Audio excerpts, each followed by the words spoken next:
Philippians 4:19, pahimay ko yung aking ginagamit. At sabi dito, at buhat sa di maubos-ubos na kayamanan ng Diyos, ibibigay niya ang lahat ng inyong pangangailangan sa pamamagitan ni Kristo Jesus. No? Who among us could say and claim, I'm blessed beyond measure. And I thank God. Na ako'y higit at bukod na pinagpala at nagpapasalamat ako sa Diyos. Amen? So for real, or by faith, kung sinasabi nyo, totoo kaya yun? O nananampalataya lang kayo na sinasabi nyo yun? O inaaminan nyo ko? Pero sabi nga, it's your claim. No? And it's your stand. Kung ano yung iyong pinanghahawakan at tinatayuan, bakit hindi mangyayari? Amen po ba? Kasi bilang Kristiyano, wag lang tayo basta magsasabi na blessed tayo kapag nasa gitna na tayo o paparating na. Kumbaga sa kwan, wala pa lang, ang kinin na natin. Diba sabing gano'n, sa lahat ng hahakbakan mo na lupa sa iyo yan. Sa lahat ng hahawakan mo ng mga pag-aari sa iyo yan. Sa lahat ng sasabihin ng iyong bibig, may mangyayari. Sa lahat ng kakalagan, may makakalagan. Sa lahat ng tatalian, may matatalian.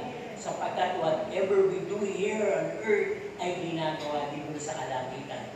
Sa kapangyarihan ng pangalan ng Panginoon, because we are connected with Jesus, dahil sa relasyon na bilang anak ng Diyos. Amen? So we are blessed beyond measure.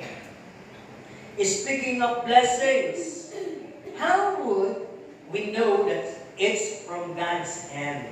Paano ba na natin malalaman na yung blessing na meron tayo ay galing sa kamay ng Diyos? Una, sabi nga dito, it says, it's uncontainable. Wala siyang sukat, silid, kalagyan. Ano po? At ang sabi nga, kinakita din natin ito, and it's never stop. Hindi tumitigil and run out of supply. It never run out of supply. Naririnig ko sa mga patutuo nyo, sabi nyo, mapuputol na yung PC, biglang naduktungan. Totoo naman yun eh. Di ba kasi may challenge? Kasi kung hindi mangyayari para mapuputol na, ituloy-tuloy ka lang. Di ba sa pagiging kampante? Pero pagka medyo mapuputol na, parang kakunti lang naman ang bigasan, naku po, meron na ng pag-aalala. At sa pag-aalala mo, doon mo na aaalala ang Diyos. Tama po ba? Na alam mo siya magbibigay sa'yo ng karugtong. Siya magdudugtong. Siya na naman yung magpapaako ng mga blessings na yun. Kaya masabi ko dito, yung mga blessings na yun hindi tumihito, hindi nawawala, it oversupply us, and it's more than enough. Sino dito yung nagsashare pa sa kanyang kapwa? Palatandaan lang yan na it's more than enough. Higit pa doon sa kailangan mo. Kaya sabi dito, para bang illustration, when you ask for a pandesal, ano daw? Humihingi ka ng pandesal, pero ang ipinigay sa'yo ay isang double meat overload burger sandwich. Quarter pounder. Napakalaki. At talagang hindi mo maubos. Pandesal lang ang hinihingi mo. Ang ibig ko sabihin, pag nagbigay ang Diyos ng pagpapala, siksik, liglig, at nag-uumapaw. Hindi lang ikaw, mabibigyan mo pa yung iba. Amen po ba? Kaya nasa dito, a blessing that comes from God is a blessing of unexpected, timingly, favorably, exclusively, just for you. And you say, I deserve it. Ito pagpunta namin doon sa Hong Kong. Actually, dapat matagal na ako nakarating ng Hong Kong eh. Siguro 2014, 2015 si Pastora ng libre ng mga kamanggagawa sa Balintawak. Kaya sabi, ayoko talaga umalis. Kaya sabi niya, ikaw pa ba, anak kita? Meron din sila sanang plano sa Israel. Kung hindi lang na una na sinabi, di ba? Sabi ko, doon na lang ako sasama. Wala na, siguro hindi na yung matutuloy. Ngayon itong pagpunta namin ng Hong Kong is, hindi po kami gumastos dyan. Pero na lang, bumili-bili kami ng kung ano doon. Yan po'y isang trip, ng kapatid ng aking asawa, na matagal niya na kami gustong isama. Pero ako lang talaga yung ayaw. Kaya minsan, sila lang yung umaalis. Pero this time, gusto kong pinatulan ko na. Di ba? At Ibang sa kwan, masarap naman, nakaka-enjoy. Ano po? At talagang, habang nandun ako, talagang iniisip ko lang, tingnan mo nga, hindi nga bumastos ng 1%, di mo ba? At kung i-compute mo sa, pag narinig ko kino-compute nila, pinag-uusapan lang, wala naman sumbatan. Kung yung lang palang pagpasok mo sa Disneyland na yun, halos ang isa 7,000 plus. Kung i-convert mo sa peso. Di ba kung medyo kung parang nakapanghinayang naman yung mga yun. Pero ang dami namin, kasama pa yung dalawang anak namin, asawa ko, di ba? Tapos pakain pa yung lunch.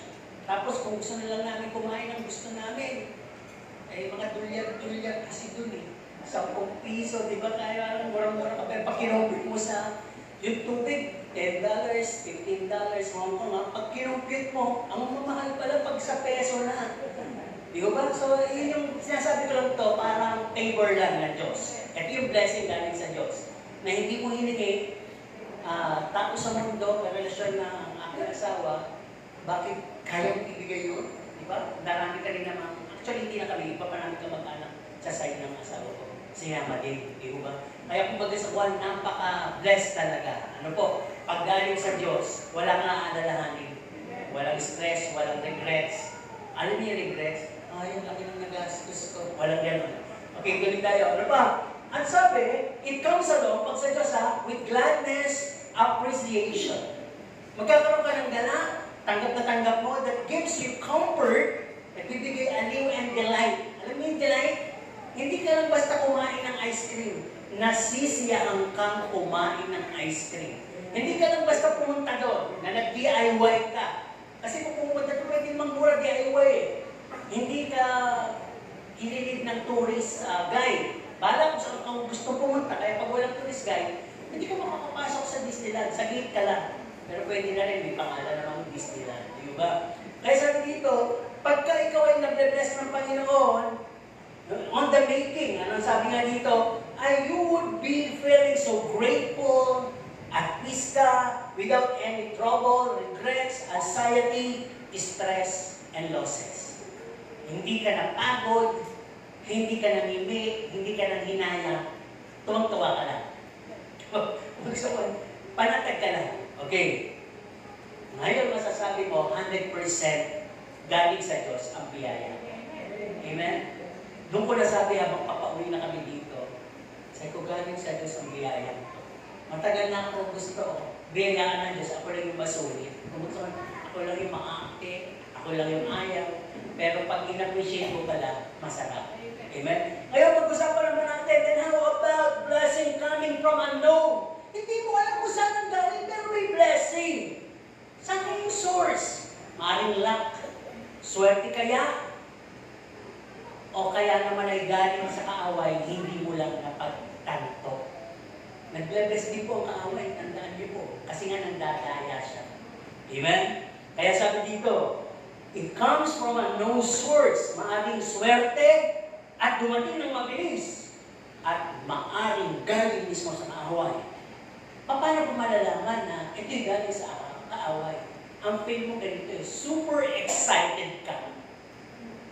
At talagang nagsusumabog ka. Ako may narinig akong nagsabi ng gano'n sa akin dahil may blessing siya. Pastor, hindi ko alam kung nasaan ang ulo ko, kung nasaan ang paa. Dahil sa mga pagpapalang natatanggap ko. Okay lang naman yun. Kaya di ba, ang blessing kasi di ba, pag sa Diyos talagang ng Diyos ang wala tiro eh. Pero pag tagagaling lang kung saan, nalulula ka, hindi mo ngayon malaman kung sino ba una mong pasasalamatan, sino ba talaga ang una mong babanggitin. Di ba? Kaya nga sabi dito, pag dumating na yun sa buhay mo, galing sa hindi mo alam, o galing sa kung sino man, maaaring swerte at napakabilis na dumating, ang sabi, it comes with excitement and bursting happiness. And you really feel you deserve it. Feel mo, deserve mo. Kasi, ang sabi mo, I work hard for it. Pinaghirapan ko to. Kaya talagang akin to. At ang sabi, maaaring napanalunan mo yung premium yun, o loto, halimbawa gano'n, dumating sa iyong swerte. Pero, now that you're enjoying those blessings na hindi mo alam kung paano napunta sa'yo, ang sabi nga dito, meron itong mararamdaman ng double feeling.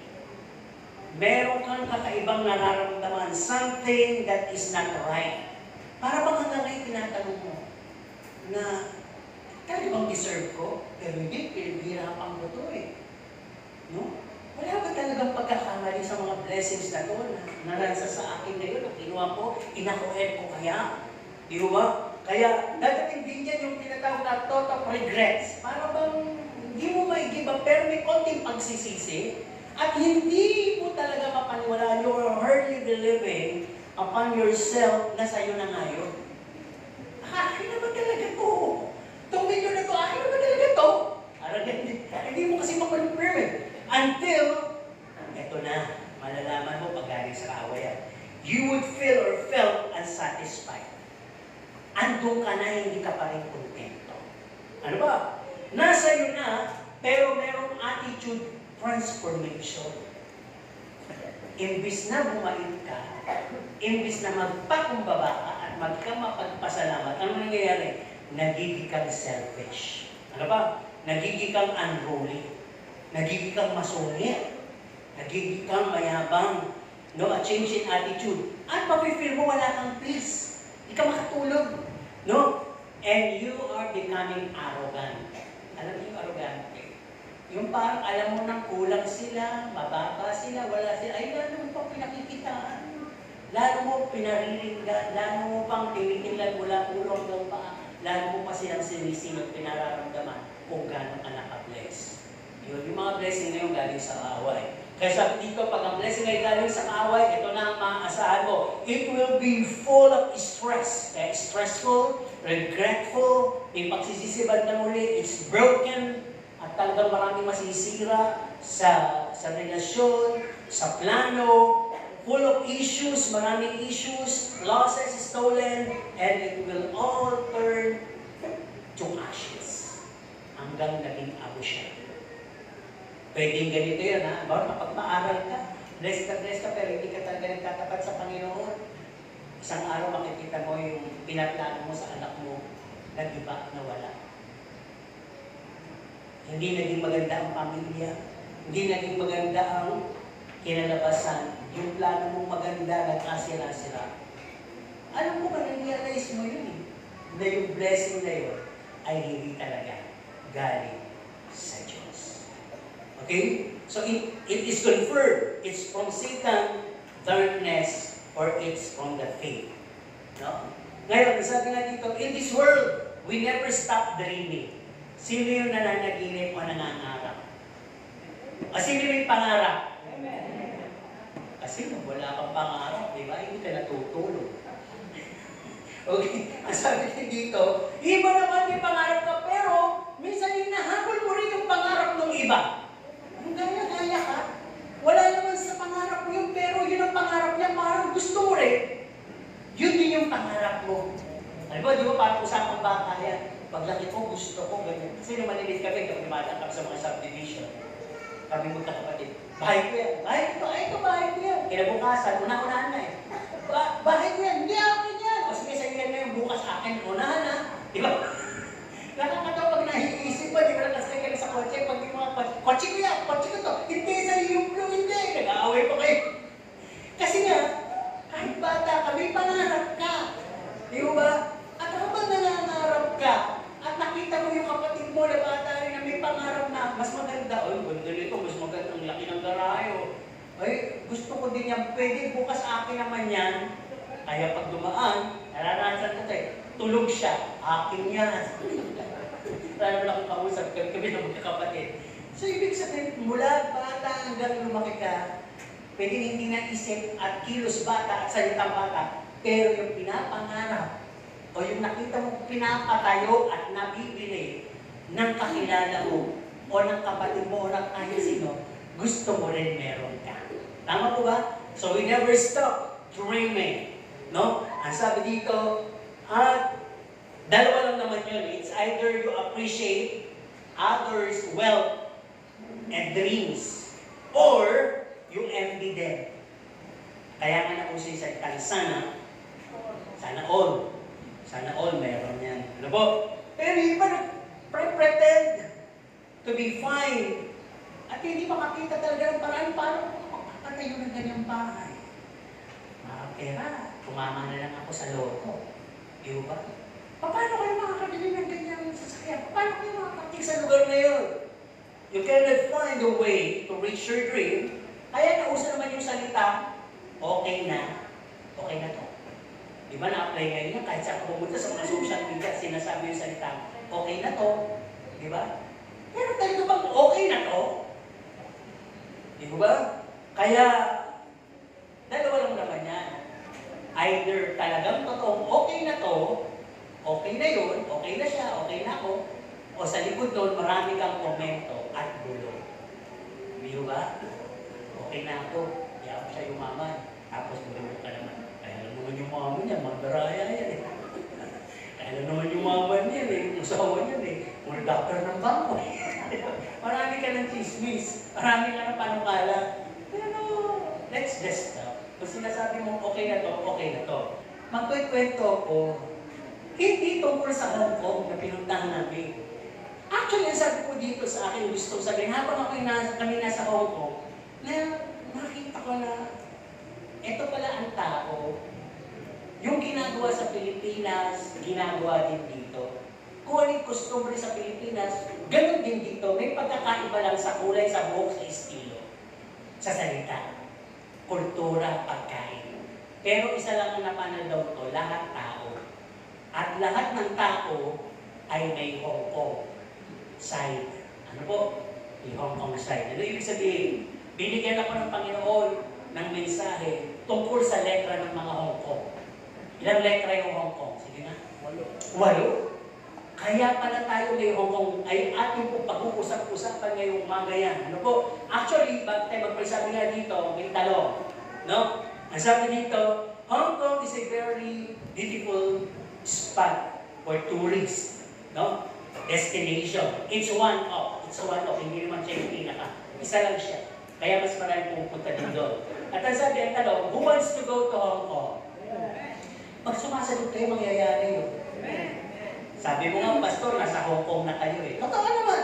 Malalaman nyo, nasa Hong Kong kayo. Sa puso at isip, kilos at gawa. Matutuklasan nyo ngayon yan. Kaya nga sabi dito, actually, makaka-relate kayo sa ikwento ko sa pag-uusapan natin ngayon. Wow. Kasi magsalita doon ganito tumotono. Parang na rin Korea yung iba doon. Kaya sabi, did you know that all of us have this Hong Kong experience?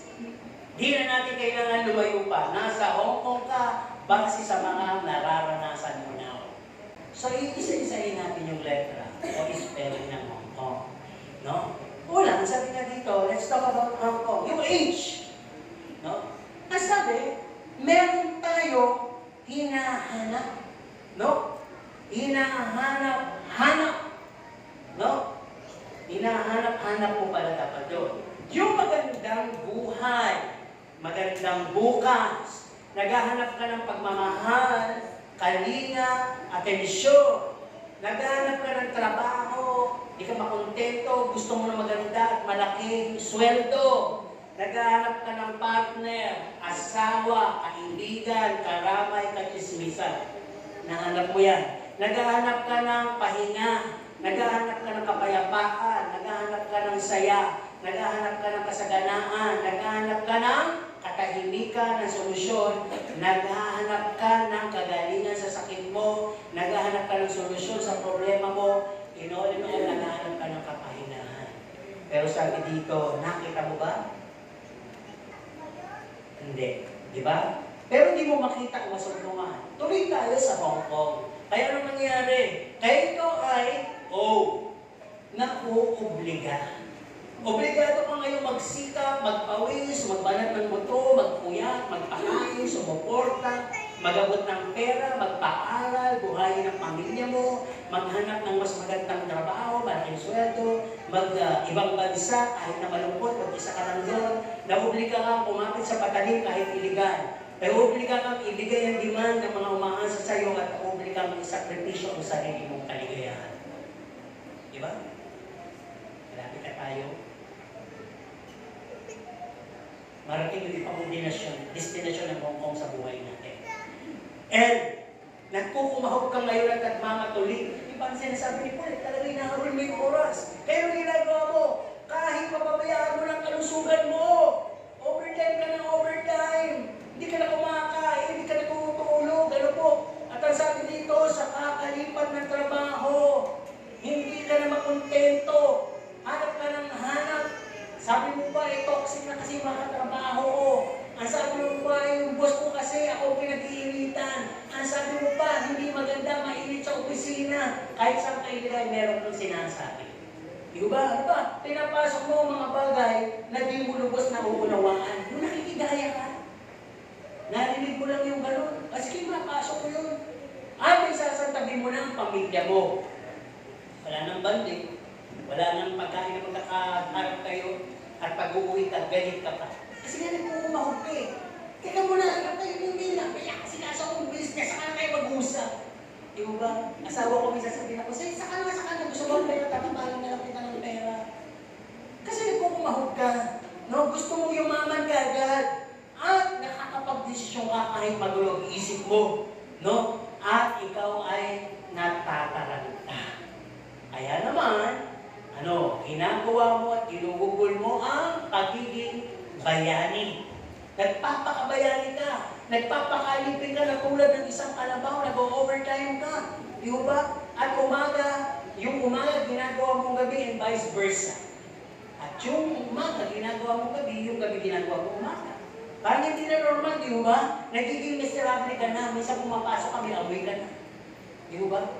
Minsan pumapasok ka na, yung pa rin pala yung damit mo. Di ba? Hindi ka na makapag-supply. Di ba? Ang sabi nga dito, ang mga oras mo ay nauubos na sa mga walang kampulong bagay. Marami po ito sa social media. Mga taong ayaw magbalat ng buto, gusto lang maglaro ng maglaro. Kumikita daw. Di ba? At talagang inaano to. Ina-advertise mo ng mga sikat na artista, di ba? Kaya masabi dito, puro na lang sa hilig at nais mo kahit malimot at maging malayo ka na sa Diyos. Di ba? Yan na. Pagka tayo. Pero ano na? Pagka tayo sa kulang pa rin. Di ba? Di ka pa rin mapagkasya ng budget na meron ka. Parang, ano ba to? Kakataas naman sweldo, tataas naman yung bilihin. Di ba? Tapos tataas na naman sweldo, tataas na naman yung bilihin. Di ba kaya sabi, di pa rin mabili ang gusto, di pa rin masaya, di pa rin kontento, di pa rin makapalag sa hirap ng buhay. Di ba? Kaya sunod-sunod dito ang letter O, overthinking ka na ngayon. Ay, nakakapagod talaga. Sabi mo, nakakasawa na hanggang kailan at saan? Ba't di ako maasenso kaya? Ba't di ko kaya ba't di yung naarating niya? Bakit ako? Bakit naman siya? Di ba yung medyo kumpira tayo? Ba't ako nagsusumikap, hindi na pro-promote? Bakit siya? Madaldal lang na pro-promote. No, yun yung mga tanong mo sa buhay. As sabi mo tuloy, gusto ko nang bumitaw. Bumait. Mas maganda yun. Pero kalimitan, gusto mo nang bumigay. No, kasi nga, nag-aasong ka na, kaya mong mag-isa. Wala ka ng prayer. No? Nag-aasong ka na yan ang solusyon. Yung ginawa mo na yan. Yan ang solusyon. Nag-aasong ka na tamang ginawa mo, desisyon. Nag-aasong ka rin na naibigay mo na ang lahat. Nag-aasong ka na natutuwa sila sa ginawa mo. Diba may mga naglayas ka sa ibang bansa, hindi nagpaalam. Nagulat na lang yung magulang nandun na. Tapos ang naghihirap, humingi ng rescue. Kasi nga nag-assume ka na natutuwa sila. Di ba? Ano ba? Nag-assume ka na pag may ginawa ka isang bagay na kapag higanti ka, ay ikaw ang mananalo bandang huli, pero hindi magdudusa ka. Di ba? Kaya sabi ka, nag-assume ka na malagpasan mo pa yung iba. Kasi nga, kinukumpira mo yung sarili mo doon sa meron. Yung matagal na nagsusumikap, matagal na kumikita, ikaw nagsisimula pa lang, gusto mo pang unahan. Di ba?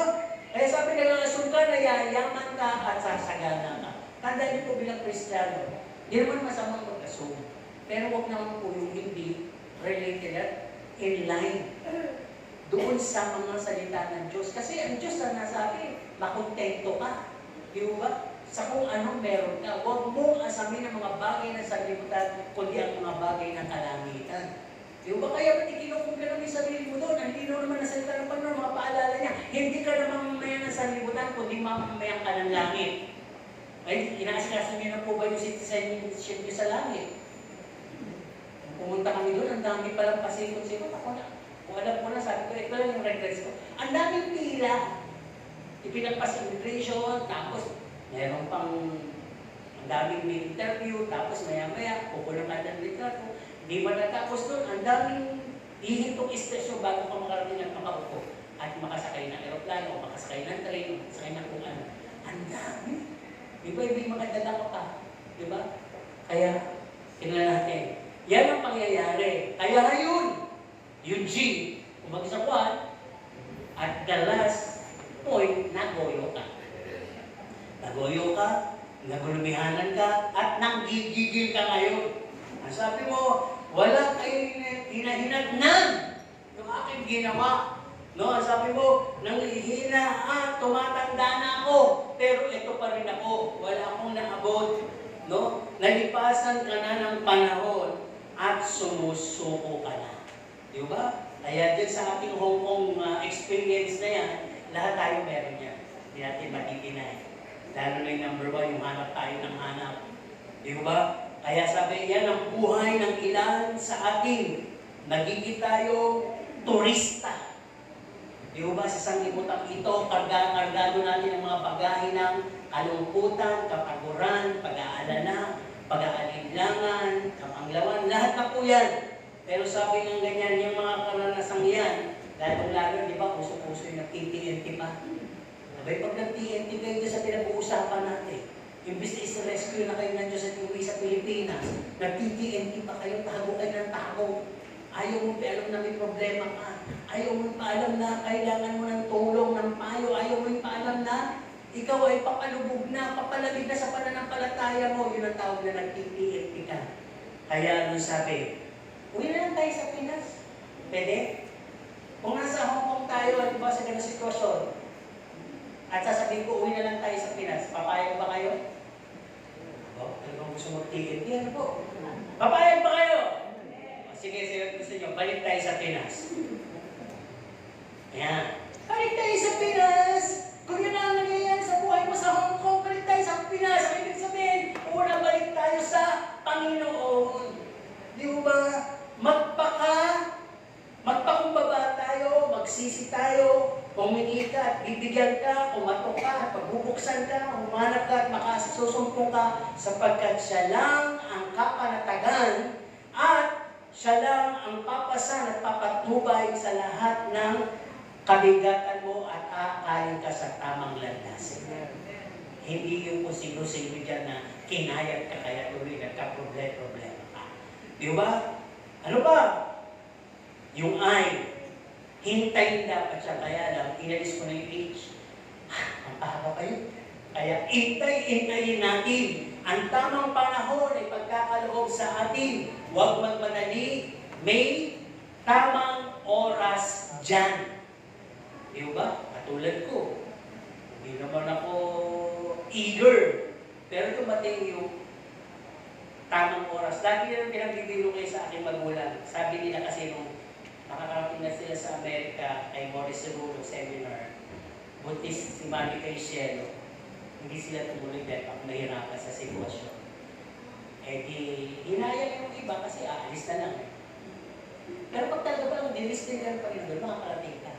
Alam kayo, nung nakarating sila doon, na-interview sila, ang bilis, sabi lang sa kanila sa immigration, America is waiting for you for a long, long time.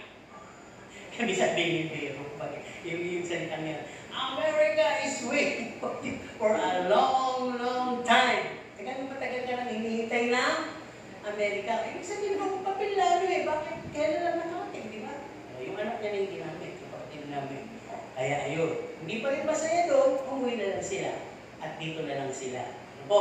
Kaya hintay-hintay natin, may tamang panahon sa lahat ng inaasam natin at pangarap sa buhay. Huwag magmadali. Huwag makipag-unahan. Huwag makipagsabayan. Pag dumating yun sa inyo, sa tamang panahon, perfect package. Walang issue, walang kung anumang bagay na stress. Sayo-sayo, sealed with peace. Amen? Ano ba? Sabi dito, kailangan kasi, number 10, nananalangin tayo para sa guidance and lean not on our own understanding. Huwag na yung sige ng sige. Di ba? Kasi mamaya mangyari sa atin ay ano? Pera na, yun, nagbuyo. Ay, pera na naging bato pa. Di ba? Sana kung yung sabi ko sa asawa ko, siguro yung bato ang mataas ang value at yung binto ang wala. Ang daming bahay, puro bato. Wala akong makikitang bato sa labas, di ba? At ang ispato ginto. Kaya lang sa langit mangyayari yun. Di ba na ang ginto ay tatapakan lang doon. Okay. Ano mangyayari? Sa Pinas, asahan natin may mangyayari. Huwag ka mawala ng pag-asa. No, nasa kanya ang pag-asa. Kasi pag ang pag-asa mo ay nasa kapwa mo, ang pag-asa mo ay nasa bumabay, ang pag-asa mo ay nasa pangako ng kamag-anak mo nasa ibang bansa, ang pag-asa mo ay kahit na nga anak mo minsan itakwil ka. Di ba? Nakalinya po yan sa hula na mawawala ng pag-ibig sa huling panahon. Ang tao ay magiging sakit, magiging maibigin sa salapi, matitigas ang ulo ng mga anak, no? At magkakaroon ng tinatawag na denial. Ibig sabihin yung magkakatubo, magtatanggihan yan. Kasi doon ipapakita yung talagang wala nang pag-ibig sa libutan. Papasok ko lang. Yung ba ngayon, kahit mga estudyante, kayang pumatay ng halapan. Babae, di ba yung estudyante nila kasi sinaksak na lang basta yung kanyang classmate. Di ba ngayon, pag tahimik ka, buhuli ka, sasabunutan ka, pagtutulungan ka, imumudgod ka sa simento. O yung video isa ko nakita yung close band na naghihintay, traffic. Sa harap niya, tapos na malaki, sa likod niya yata sasakyan. Pinuntahan ng 5 kabataan, hinuwan ka, pinagsasaksak, tapos ang binibos nila nung nasa likod na sasakyan, pupuntahan niyo sa sasakyan, yung nakakatakihin. Walang tumulong. Diba? Ganun lang kabilis. Kasi sinabi na sa huling panahon, perilous. Ang mundo ay sasama ng sasama. Kaya kung nasa Diyos ka, asahan mo, may pag-asa. Amen? No? Mangyayari yun. No, yung S. Pag sa Diyos ang pag-asa mo, sasagana ka. Sa lahat ng aspeto ng ating buhay, pag sinabing sasagana, ito makikita sa sarili mo, you're able to share. Nagsishare ka na. At hindi issue sa iyo yung pagbibigay. Ano pa? And you are full of hope, love, and peace. No?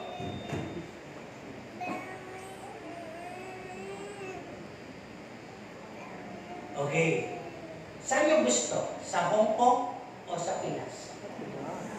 Gusto ko mag-survey.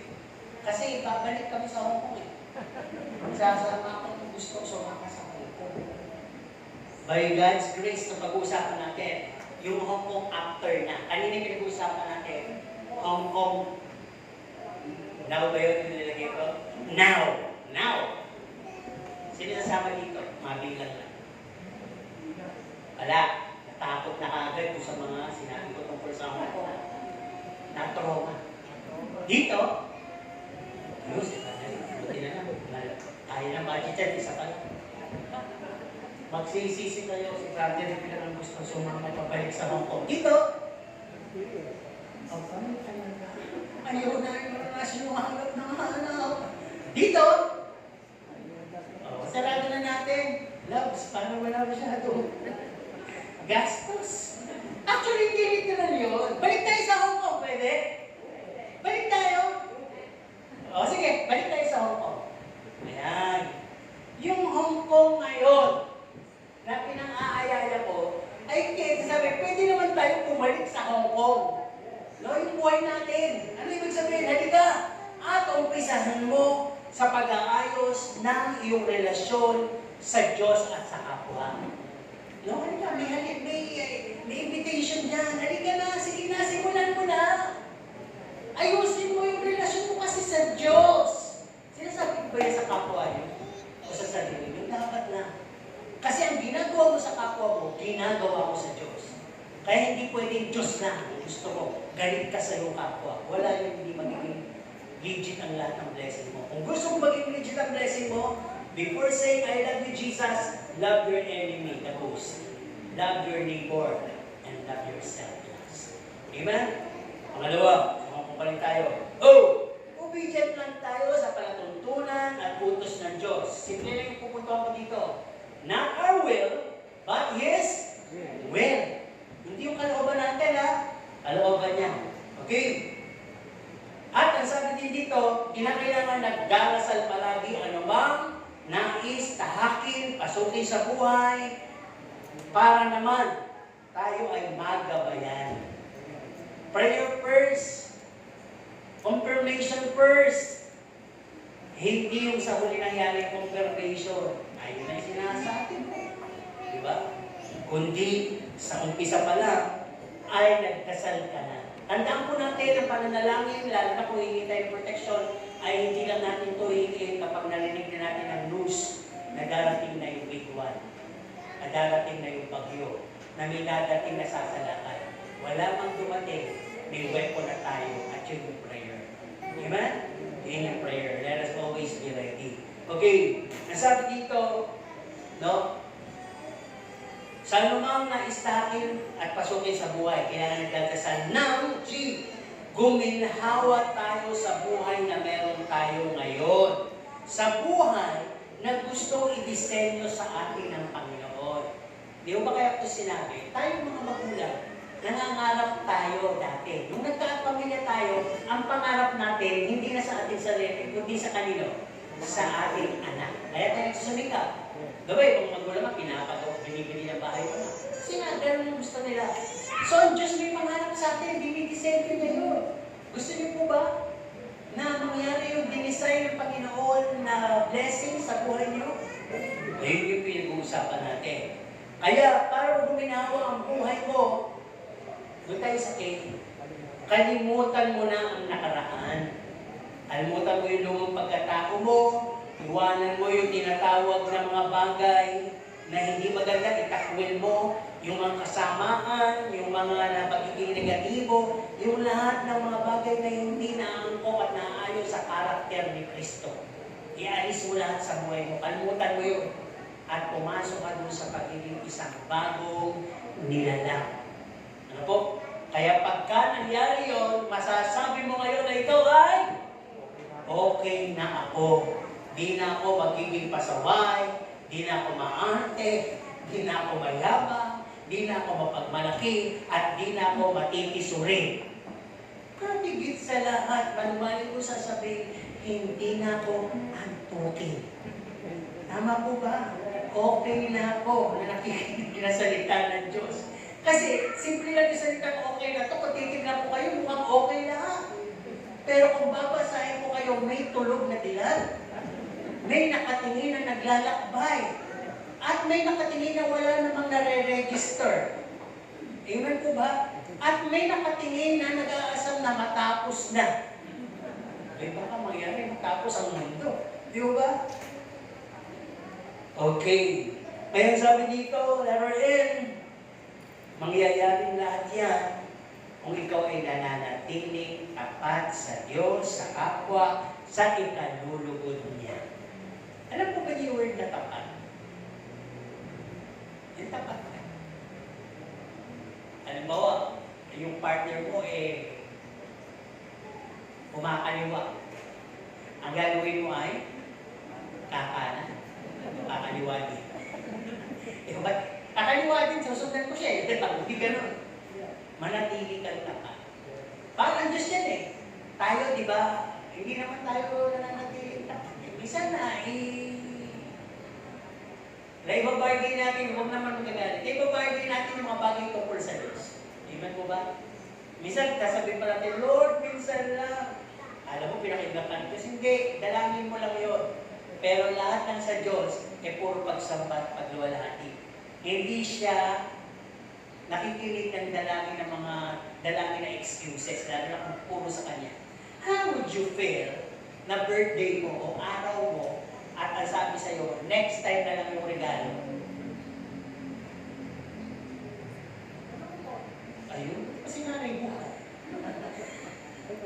Okay. Sino yung nag-birthday dito? Siyempre lahat naman.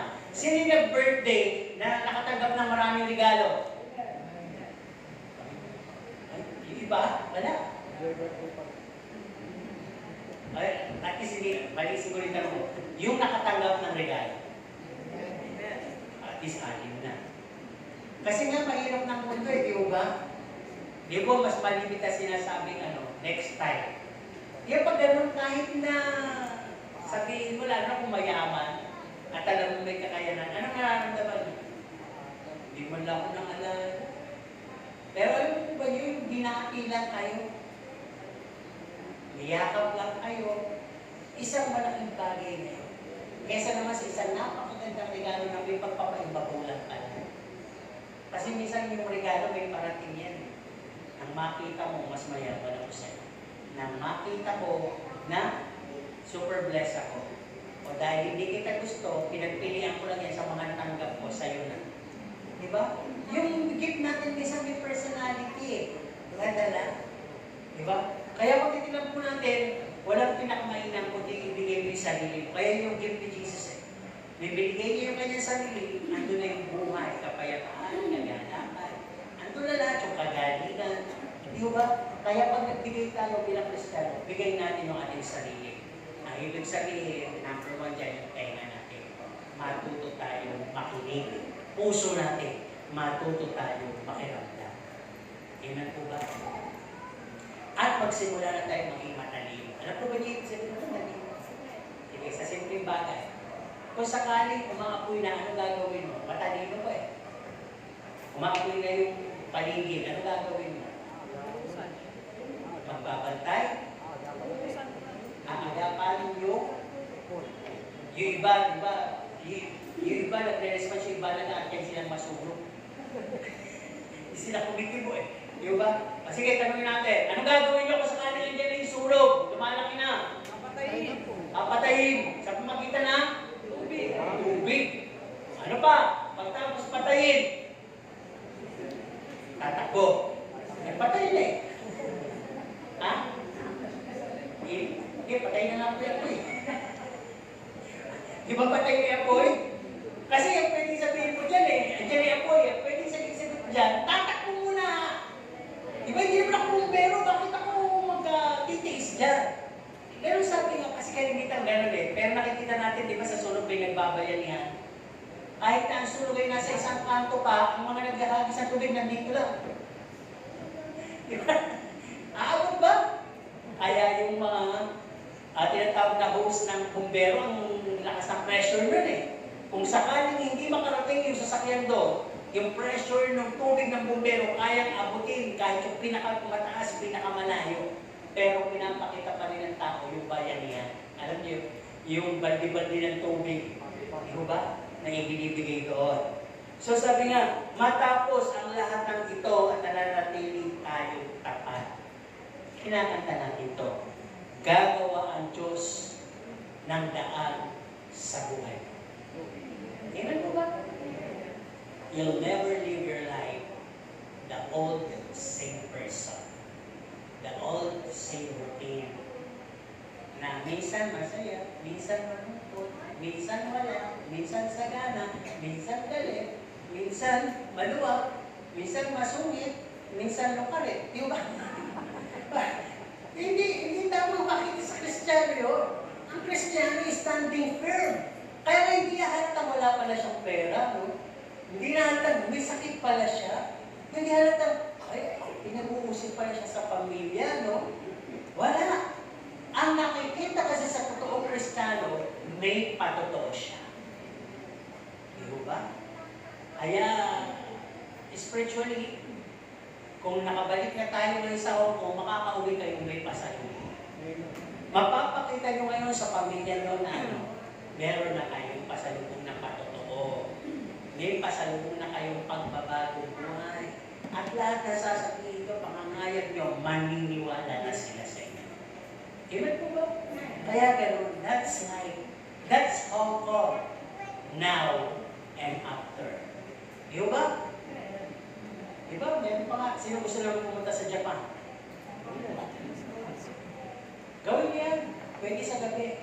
Just always, mas lang mo, ano na, just always pray at night. Iba naman nagjajapan din, di ba? Anong ginagawa? Nagja-jamming, no? Ano pa? Nag-all time party, di ba? At ano pa? Nightlife, di ba? Pero gawin natin yung sinabi niyo, yung sinasabi sa Islam book niyo. Always pray, day or night.